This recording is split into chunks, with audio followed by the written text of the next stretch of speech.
What's going on, everybody? This is Fear Eli, and this is part 2 of War Stories.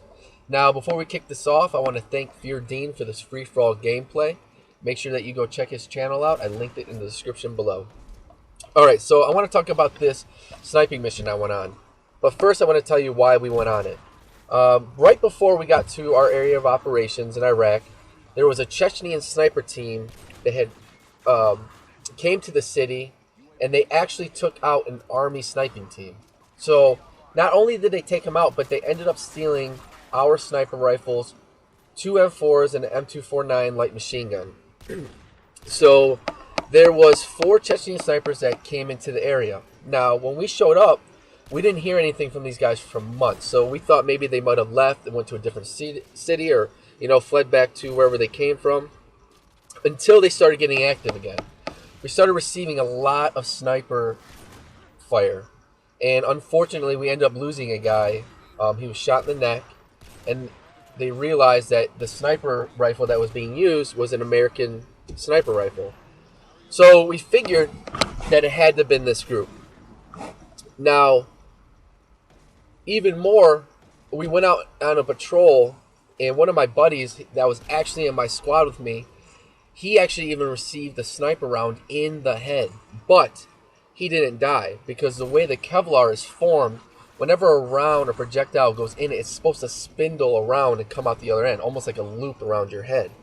And that actually happened. Like, I never believed it would happen with a high-powered round, but it actually did. And at the end of this video, there's a picture of him holding that Kevlar with the gunshot in it.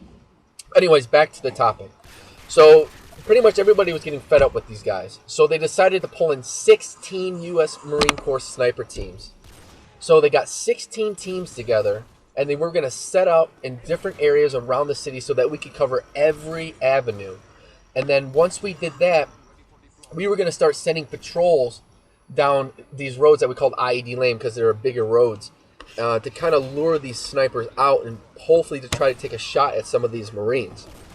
Now, when we went on the mission, I was security for Sergeant Craig. I was security for one of his sniper teams. So I was actually in the sniper hide with him. And he had the big boy. He had that 50 cal sniper rifle.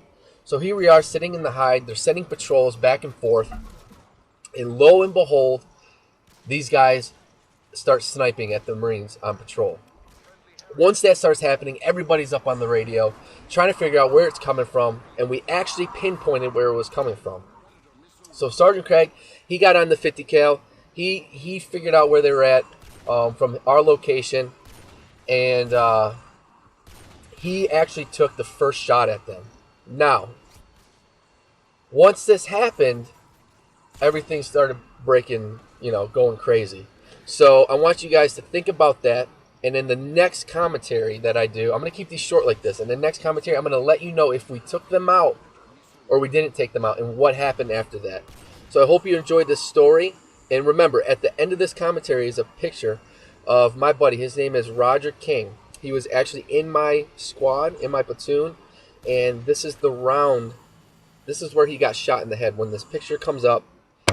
So right there, guys, that's where he got shot. The round actually entered right there in his Kevlar, spun around, and came out the other end. I wish I had a picture of the back end, but I don't. But I hope you guys enjoyed, and stay tuned for the next one.